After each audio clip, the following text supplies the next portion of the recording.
Terima kasih atas kesempatannya. Saya Asri Yohanes Sirait dengan NIM 114220029. Di sini saya akan mempresentasikan hasil dokumentasi proyek saya dalam mata kuliah analisis perangkat lunak. Dalam proyek kali ini yang menjadi topik yang akan menjadi topik besar yaitu aplikasi monitoring kamera CCTV berbasis mobile Android dengan lingkupnya yaitu di ITDL. Untuk berikut adalah daftar isi, daftar tabel, dan daftar gambar. Kita masuk pada bab pertama, yaitu di introduction. Bab pertama berisi penjelasan-penjelasan mengenai tujuan dari dokumen, ruang lingkup, format dalam aturan pengamuran dalam dokumen, dan lain-lain. Yang saya fokuskan di sini yaitu reference dokumen. Yang menjadi reference sesuai dengan teknik elisitasi yang saya pilih, yaitu yaitu dokumen sentrik dan informal benchmarking. Maka berikut adalah dokumen jurnal dari penelitian sejenis yang telah dilakukan oleh oleh peneliti-peneliti sebelumnya yang sudah saya lampirkan dalam dokumen. Untuk bab kedua, sistem overview. Pada bab ini menjelaskan tentang current system, dan target system yang akan dilakukan dalam proses yang dijelaskan, dimodelkan dalam proses bisnis atau use case dan lain-lain. Yang pertama kita masuk pada current system overview.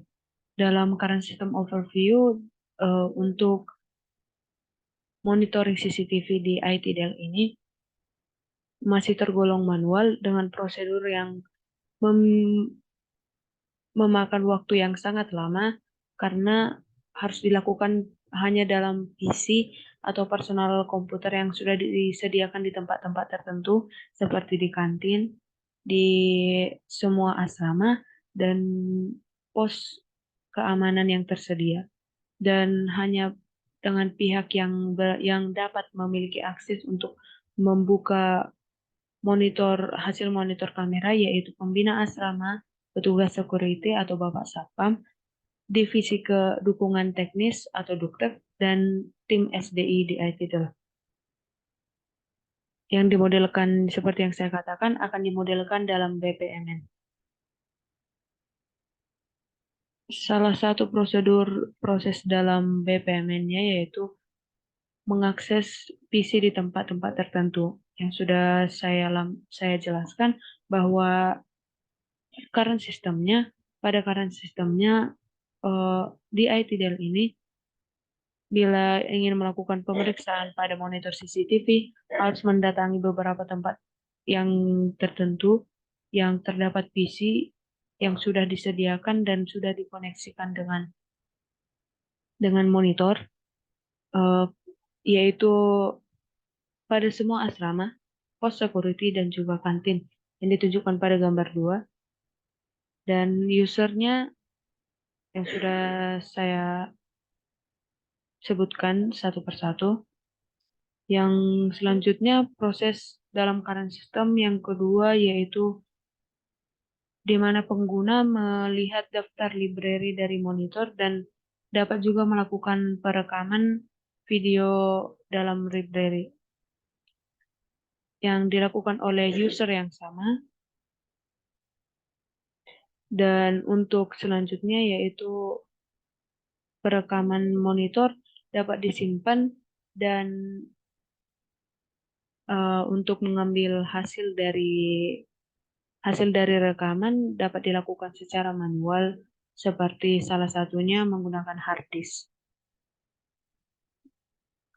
Kita masuk pada target system overview.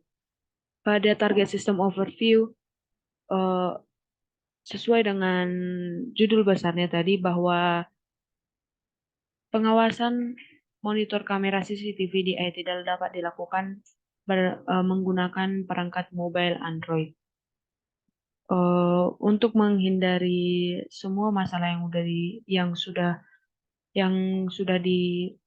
tertera dan sebelumnya sudah dilampirkan di laporan kemajuan yang sudah dikirim per minggunya di dalam e-course, bahwa banyak masalah dan potensi masalah yang akan terjadi bila current system tetap dilakukan. Maka dibuat website ini untuk mengatasi situasi atau keadaan ini agar bisa memantau tetap memonitoring menggunakan smartphone untuk mempermudah pengguna yang akan dimodelkan dalam bisnis proses pada gambar kelima.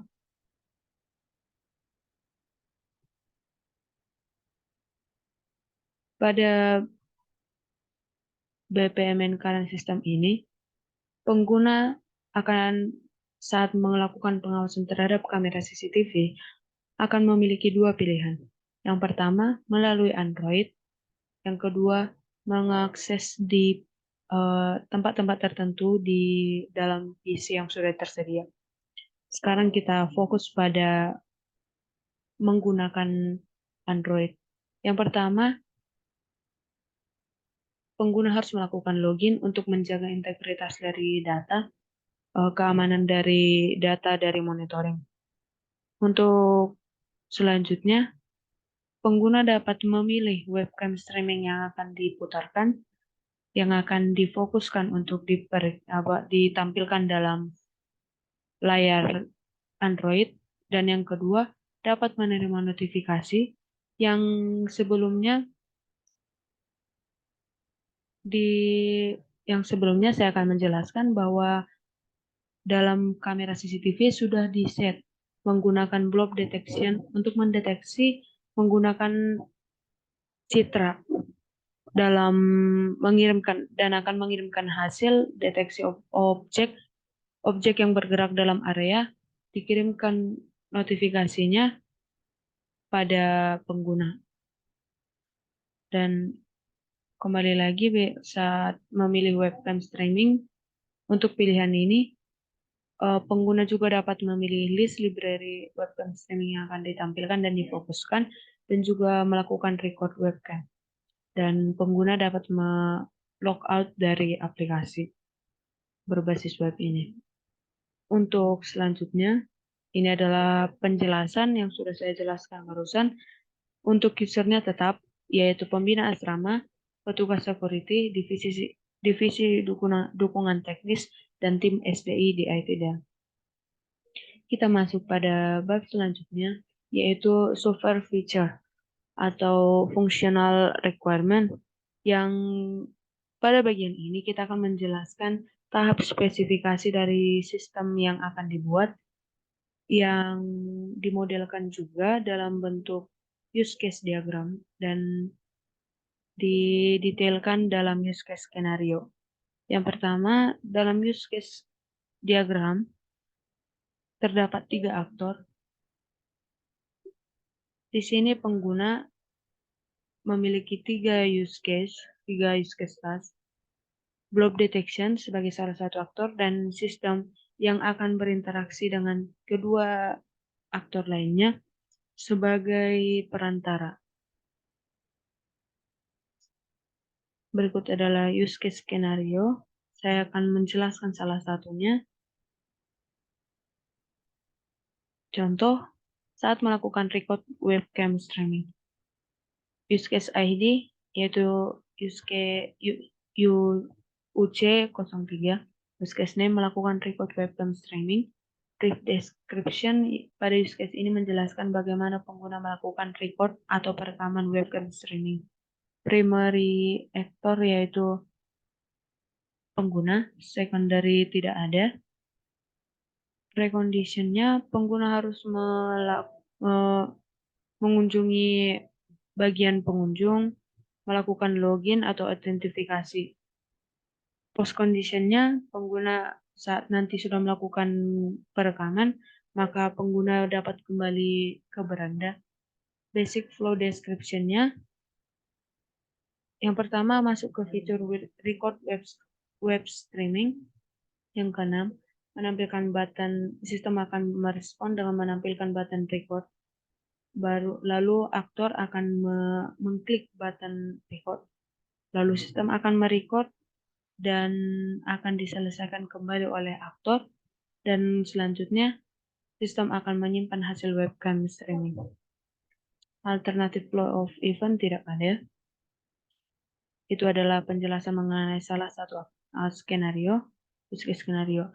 Sekarang kita masuk pada bab keempat, yaitu data requirement, yang dijelaskan dalamnya yaitu pembuatan basis data yang dibutuhkan dalam menyimpan data dari aplikasi yang akan kita buat.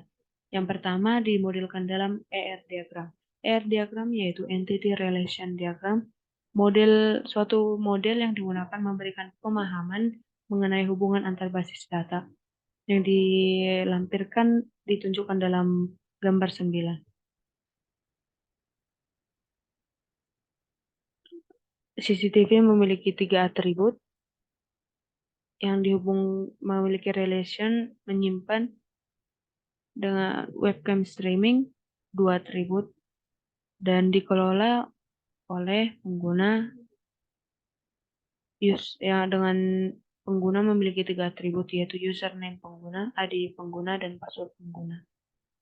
Layar translasi dengan penjelasan yang ditampilkan dalam gambar 10. Webcam streaming dapat menyimpan banyak hasil rekaman dari kamera CCTV.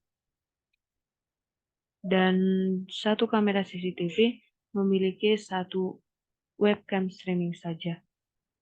Penjelasan untuk hubungan dengan pengguna, webcam streaming untuk pengguna dapat dimiliki oleh